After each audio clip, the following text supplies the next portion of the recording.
Hi, I'm Space Jump Salute, and these are my top 10 production tips.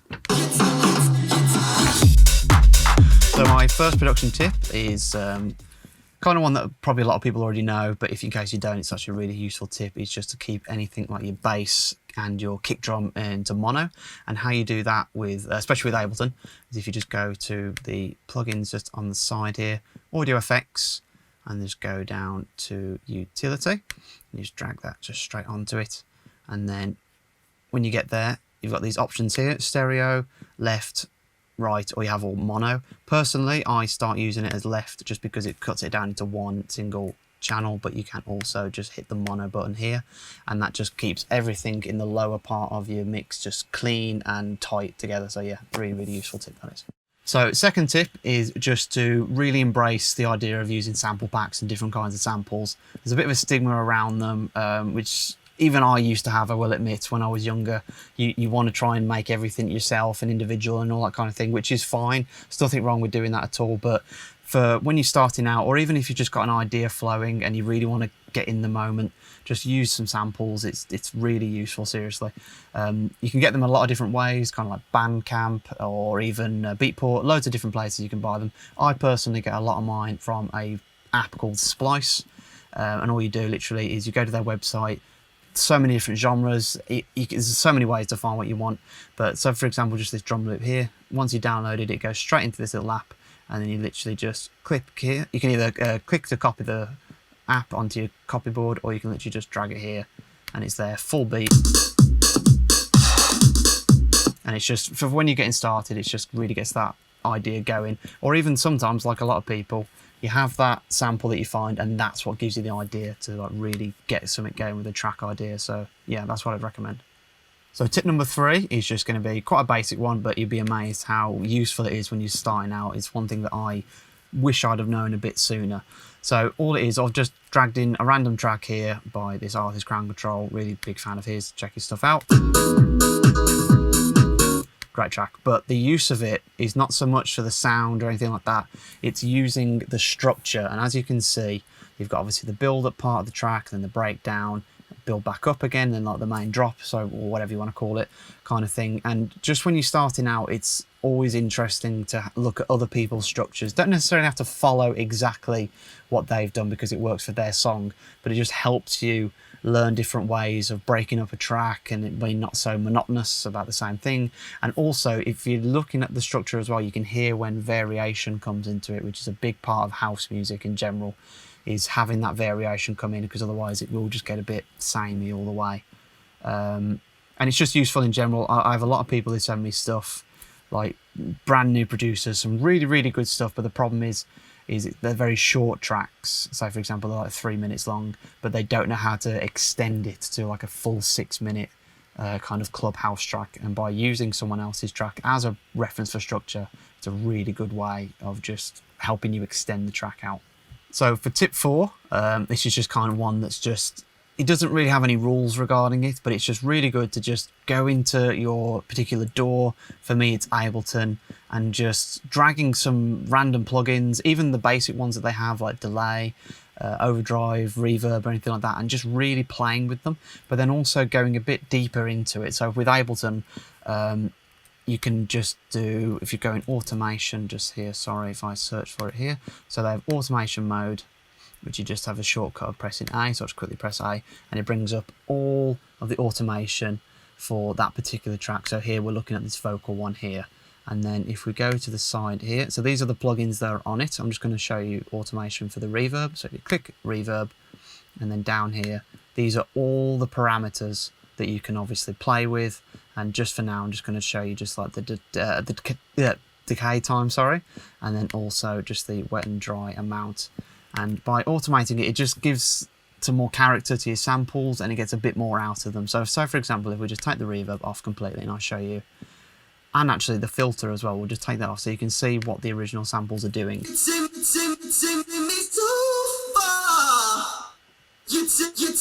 So that's fine, there's nothing really wrong with that, but if we add the automation of the filter, it just builds up that vocal a little bit more,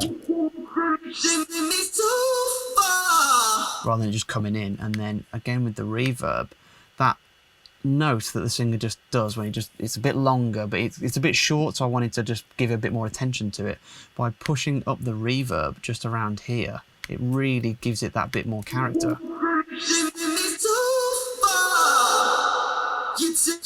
And then it's straight back down and it's nice and tight again. But again, you don't have to do anything like that. You can go completely nuts, and that's the best thing about automation. And if you do something and then you feel like, oh, I wish I'd have kept it how it was, just undo and just go back to it. You're not going to break anything. That's the best thing about these kind of programs, is just go nuts. You're not going to ruin anything at all. But yeah, that's a really good tip I'd use. So tip 5 is just a very basic thing that comes along with any kind of club or house or techno or anything like that, and that's just side chaining. And basically what side chaining is using a compressor to compress a signal at the ratio of impact of another signal. So that probably sounds a bit weird if you don't know what I'm talking about, but I'm just going to give you a good example. So we're going to side chain the bass to the kick drum, which is very, very standard. It's how you get the ability to let the kick come through in the mix a lot more. So we're just in Ableton here, and we're just going to use the compressor, which is obviously just in audio effects. Just drag that onto my bass channel here. And then if you click this little arrow here, it just opens up the sidechain option.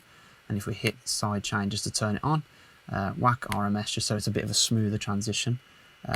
Put the attack about here. Don't worry too much about the being exact with positioning or anything like that. You can kind of just have a play with it. So where it says here, so the input from, we're going to click there and we're going to select our kick. And that basically means, in layman's terms, that whenever the kick hits, then it's going to essentially trigger the side chain. So if we just quickly show what the bass is without it. So it's not too bad. It's already got a bit of a dip, but we want it to really dip along with that kick. So if we just put that on, as you can hear, it's dipping whenever the kick kicks in, forgive the pun. Obviously we can play back with the threshold as well, which is more just how severe you want it to be compressed by. That's a better way of doing it. So minus 12 dB is just going to be quite a light thing, like it's only slight, but if we push it down, it's going to be very severe, and obviously that's for extreme examples, but you can kind of choose whatever you want to do.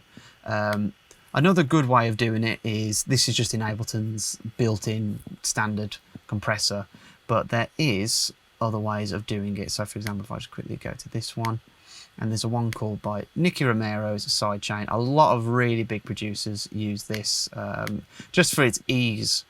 Literally just dragging it straight on, and it's all there ready for you, and it's absolutely brilliant. You've got the mix amount, the what set note you want it to be, and what part of the bar you want it to be. It's very good. However, with regards to going back to the compressor, you can use it in different ways, whereas that will just be a standard dip set to the tempo, whereas a compressor, you can set it to dip at a certain part. So for example, if you don't want the kick, you can change the pattern of the kick and it'll compress all the way through rather than it just being at that 4/4 beat. So it just kind of depends really what you want to do, but that's a good thing you can do. And also you can take that idea of side chaining and just apply it to anything. You can really make a vocal sound very interesting by having it suddenly be side chained out of nowhere and give it a sudden kind of character. There's a lot of different ways you can do it, so don't think of it as like something for just drums. It's just a technique that you can apply to anything really.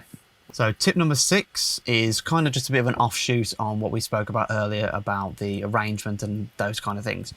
And this is about making sure that your structure for your track is club friendly. And what I mean by that is, you might have seen a lot of times you have like a radio edit for a song and then you have a club mix. Normally what the radio edit is getting the track down to a specific time, so it's more radio friendly, which is normally about 3 to 3.5 minutes. However, obviously in a track it doesn't really matter. You can have an 8-minute long, a 10-minute long techno, house, whatever track. But when we say getting it ready for clubs, it's mainly when DJs are going to be mixing your track into another track, or from your another track into your track. And basically you don't want to have too much in the beginning of your track, because if you have too many elements going on, it's going to clash with maybe what that other DJ is playing. So a lot of tracks will sometimes end with maybe a vocal still going on, and if your track starts with a vocal too soon, it'll clash with them. I mean, yes, they can put another track in, but sometimes even I have it where even there's a track I really like and someone spent a lot of time getting that first part of the track together, I just skip ahead of it because it clashes with what I'm doing. Whereas, say for example, this track is just one I'm working on at the moment. It's just drums for a good part, and then around 30 seconds the bass kicks in. And if I was mixing this track in, you could, filter on and all that kind of stuff, and you wouldn't need to worry about it clashing with anything, because no kind of vocal or anything too sporadic kind of kicks in until like about a minute and all that kind of stuff. But it's just something to keep in mind. Obviously, don't limit your creativity to these time zones of like a minute comes in, so the bass has got to be in by then, or anything like that. It's just when you're trying to give your tracks to other DJs, especially when you're starting out, you want to make it as friendly for them to use as much as you can, just because it increases your chances of getting that exposure from club DJs and all that kind of stuff. So tip number 7 is kind of a 3-in-1 kind of deal. So it's just going to be just little tips about increasing your workflow efficiency, especially when you get started. Actually, just kind of all throughout your career of doing production, it's just little habits that are probably the best way to do it, which are just going to help you in the long run. So little 3 ones are just literally, in Ableton especially, you have this option just here, which under collections and favorite. And basically what that is any kind of sounds or even plugins, mainly for plugins, you just literally go on one. So we just say here, right click it, and then you can add to favorites or whatever you want to do, put a color on it. And then when you click up here, it's all there arranged for you. And these are the plugins that I mainly use. And it's just, even though you don't think it's like maybe that efficient to just add it into this folder, you'd be amazed the amount of time you spend just trying to find it, especially if you can't remember the name of something, for example. But here it's just straight there, drag, brilliant. So much better. Number 2, so we're just going to talk about templates. You can do this in pretty much every DAW, but basically, if you give yourself maybe a basic 4/4 beat or even a structure that you like already made, if you just go to File and then Save Live As, you can just save it as a template, and then you can reopen that template at any point, and then after you've worked on it, you can just save it as a separate name, separate project or whatever, and it will just help you get that. Maybe if you're struggling to really get an idea going, but you've got a beat ready, or maybe if you've got a bass idea and you haven't got a beat for it, you can just whack that template up and it just gets you going that just a little bit quicker. And then finally, it's just sample organization. As I mentioned previously, I do use Splice mainly, and with Splice you have this option for, again, collections like in Ableton, and you can kind of just put samples into there as a folder ready to use whenever you want, so you can find them a lot quicker. However, you don't have to use Splice with this. You can do the exact same thing with Ableton in a folder just down here in Places, or even just a folder on your desktop. But organising your samples, especially if it's ones that you use frequently, or even flicking through samples that you have and you go, oh, that's nice, and I want to use that, maybe not now but maybe later, it's really good to just save it, because the amount of times I've found a sample and then just couldn't find it later, and then when I've come to it, I haven't found it for weeks on end, and then maybe that idea I had is just completely gone, and it's just a bit annoying. But doing that just really helps your workflow, I think. So for tip 8, we're just going to talk about bass, everybody's favourite topic, and just how to make bass, basically, or how I make bass. I don't really use a lot of synths. I do have them every now and then, but I mainly work from audio. And sometimes you'll have a bass loop, and obviously it'll be perfect, and it'll be whacked out straight in the project, and that's kind of what you want. But one thing I stress that I recommend to people as well is don't just whack a loop in, just play about with it, because you might get a bit more out of it, or even just using bass one-shots. Basically, all a one-shot is in compared to a loop is it'll just be one hit of either a drum, a bass, a snare, a note, or anything like that. So for example, we've got this one here, and this is just one bass note. Nothing very impressive, but when you play about with it and start cutting it up, you can really get a lot out of a bass. So one thing about playing around with samples compared to synthesizers is you can play about with the pitch of one note and just really go crazy, and it'll give you a completely different sound that maybe the synthesizer won't. So for example, with this one, we have the one note, nothing very impressive, but once we play about with the transpose, we'll go up, go down in key, and once you do that, you can just completely play about with the sound and make it your own. So from that one bass sample, I turned it into this.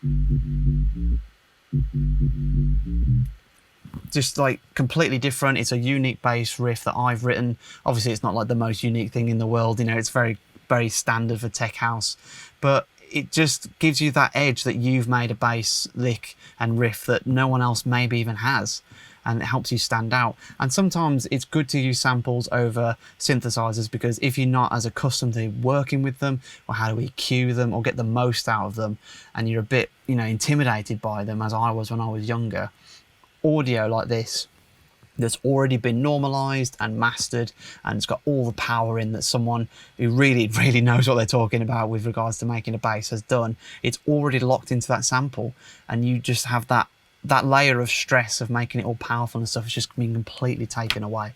So yeah, it's one good thing I recommend using, is just samples with your bass. So tip number 9 is getting your tracks demo ready. And what we mean by that is it could either be to send to a label, or to send to a friend, or like even yourself, just to play out in a club. If you just want to get a reaction from the club environment and the audience and all that kind of thing, you want it to have your track to be at a certain level. So when you're mixing it in from tracks that have been professionally mastered by obviously people who really know what they're doing, it's not going to sound weak, it's not going to sound quiet or anything like that, and you haven't got to, you know, crank the gain up or all that kind of thing. You want to make it as smooth as possible from a professionally mastered track to yours, like a nice transition. And obviously when you're sending tracks to labels, having it have that bit of a punch and a bit of a, you know, bit of a oomph will just help your track stand out, and it doesn't make you seem as, not amateur, but you know, not you know, that it gets taken a little bit more seriously, especially when elements of your track are maybe enhanced by it being like pushed up a little bit more, rather than just, you know, -6 dB with a limiter whacked on it or anything like that. So I'm just going to show you how we would do that in a nice quick way just in Ableton. So we just go just to the side here, and we have our audio effects, and then we have our audio effects rack. But if you just click the little button down the heart side here, we have mastering, mixing, sorry, and so many options, so many lovely options depending on the kind of track you have. But just for now, I'm just going to show you the full, where are we, full chain master. Sorry, so click and drag straight to there, and it's just going to load up eventually. Fantastic. And if I just quickly just play the track without it, just so you can kind of gauge what it actually does. So that's fine, it's not too bad, you know, it's again -6 dB, -7, whatever. It's ready to be sent to someone. But if I just wanted to maybe test it out or send it to a label, so it just gives that oomph as I mentioned before, we just whack this on and you'll see the difference immediately.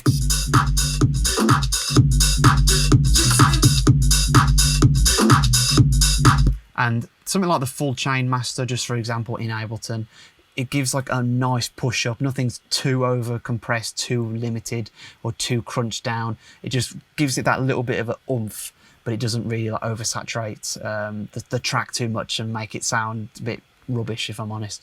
But yeah, for sending to labels or getting it ready just to send to the club, just for testing the track out, this is a brilliant little way just to whack it on, especially when you're starting out and you maybe haven't got the funds that you have maybe a bit later down the line to having it professionally mastered every track that you make. So tip 10 is just basically just experiment as much as you can with different sounds and different samples and all that kind of thing. But also don't be too afraid to go outside of the genre. And what I mean by that is, especially with stuff like when you're looking for sample packs, obviously you have to search by the genre, to like tech house example. Nothing wrong with that. Obviously, you know, you've got to sort of stick to some of the criteria to make it actually in that genre. But just to help give yourself like a bit more of a sound, or even just a bit more like creativity or anything like that, and you know, really get you thinking, it's just to try different sounds. I mean, for example, on this drum beat here, the drum fill, rather than it being a 909, is a full real drum kit, which is just gives it a bit more character. It's nothing crazy, but it just adds a bit more character to it, especially when you compare it in the whole actual drum track. So you've got the normal kind of sounds of a tech house beat, and then a real drum kit comes in and it just gives it that little bit more like a bit of character.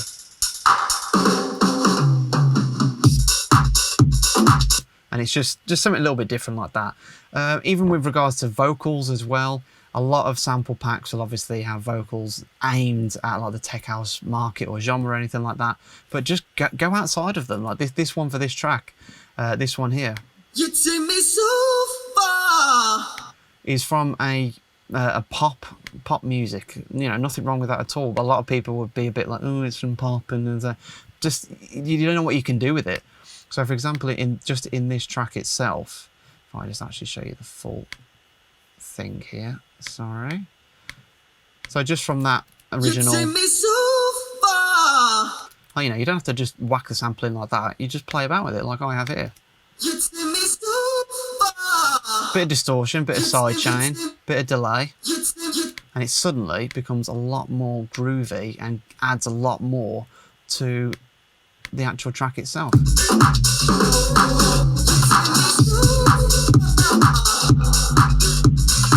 Just little things like that.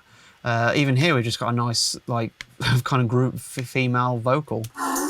Ow, you know, just like it sounds a bit silly in regards to maybe a track like this, but it works. And just gives that track that little bit more character. So yeah, just really just go out there. Don't worry about what everyone else is doing with their samples, or oh, maybe it's not a tech house sample or anything like that. It doesn't matter, you know, just really go for it and you'll be amazed what you can do. Well, I hope you enjoyed my top 10 tips. I've been Space Jump Salute. If you want to find out anything more about myself, just Google my name, Space Jump Salute. Everything's there. It's a very weird name, I admit, but yeah, you won't find anyone else other than me, I can guarantee that. But yeah, I hope you've enjoyed it, and I hope these actually help you going forward in your production career.